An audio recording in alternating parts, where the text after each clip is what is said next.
वालेकुम, मेरा नाम है डॉक्टर सैफ राज इकबाल। आज आपको बताएँगे नेबुलाइज़र में नेबुलाइज़िंग का जो प्रोसेस है उसमें यूज़ होने वाली मेडिसिन। इसमें मोस्टली पाकिस्तान में 2 किस्म की मेडिसिन यूज़ होती है। एक जो यूज़ होती है वो है वेंटोलिन सॉल्यूशन, एक यूज़ होती है एटम सॉल्यूशन और जो तीसरी है वो यूज़ होती है क्लिनिल सॉल्यूशन। अब आपको बताते हैं इनके बारे में डिटेल से कि इनमें है क्या और ये किस तरह की मतलब आपकी सिम्टम्स जो हैं उनके लिहाज से आपको कौन सी मेडिसिन यूज़ करनी चाहिए।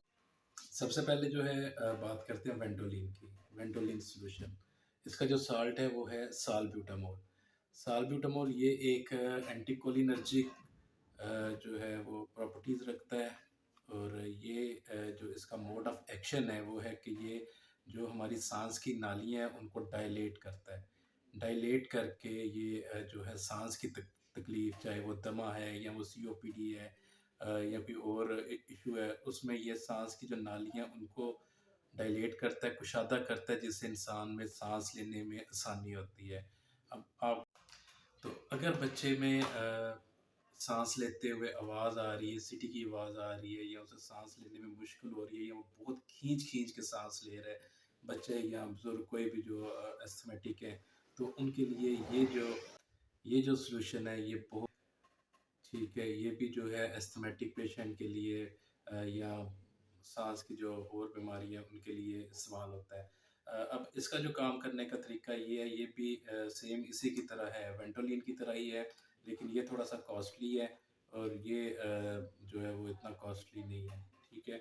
अब इसमें जो सॉल्ट है वो एक्टोप्राइड है और वो जो है डायलेट करता है सांस की नालियों को, ट्रेकिया को, ब्रोंकाई को डायलेट करता है, जिससे सांस लेने में आसानी होती है।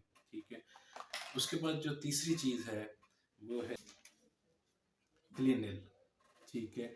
अब ये एंटीकोलिनर्जिक नहीं है, ये एक कॉर्टिकोस्टेरॉइड है, स्टेरॉइड। ठीक है। इसमें जो स्टेरॉइड है वो है बेक्लोमेथासोन। अब ये क्या करता है कि जो भी स्टेरॉइड होता है वो सांस में, जब आपके पास एक तो सांस की तंगी भी है और दूसरा उसके सीने में स्पुटम है, बहुत सारी बलगम है। ठीक है। उसके लिए ये ज़्यादा मौसर है बजाय उन दूसरे दो के। अब जैसे बच्चा साँस ले रहा है या बड़ा साँस ले रहा है तो सीटी के साथ-साथ अगर खड़-खड़ की भी आवाज़ है तो उसके लिए ये जो है ये ज़्यादा जो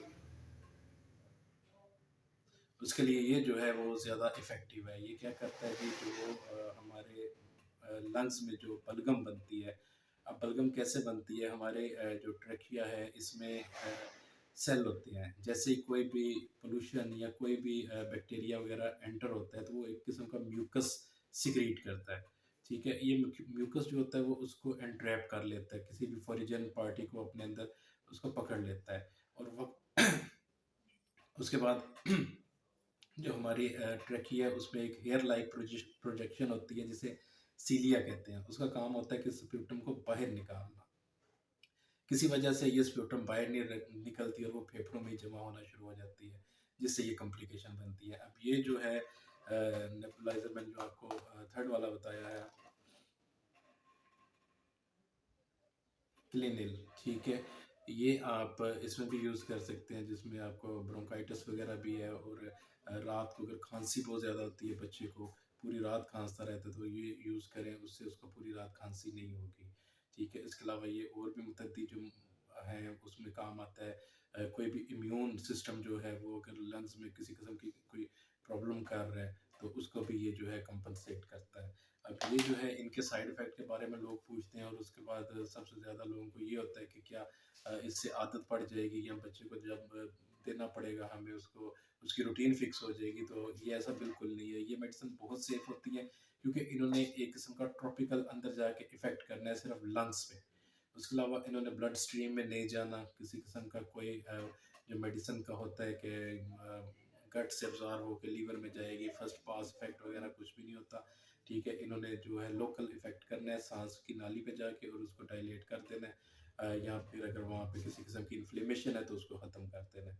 तो इसका एज सच कोई बहुत ज़्यादा इफेक्ट नहीं है। मे बी रेयरली किसी में हो सकता है बीपी ज़्यादा हाई हो जाए, थोड़े से हॉट फ्लैशेस हो जाए, गर्मी सी लगे, थोड़ा सा पसीना आ जाए, ये रेयर में आ जाता है, बाकी इसके अलावा और कोई नहीं है। बाकी दुआओं में याद रखिएगा। अल्लाह हाफ़िज़।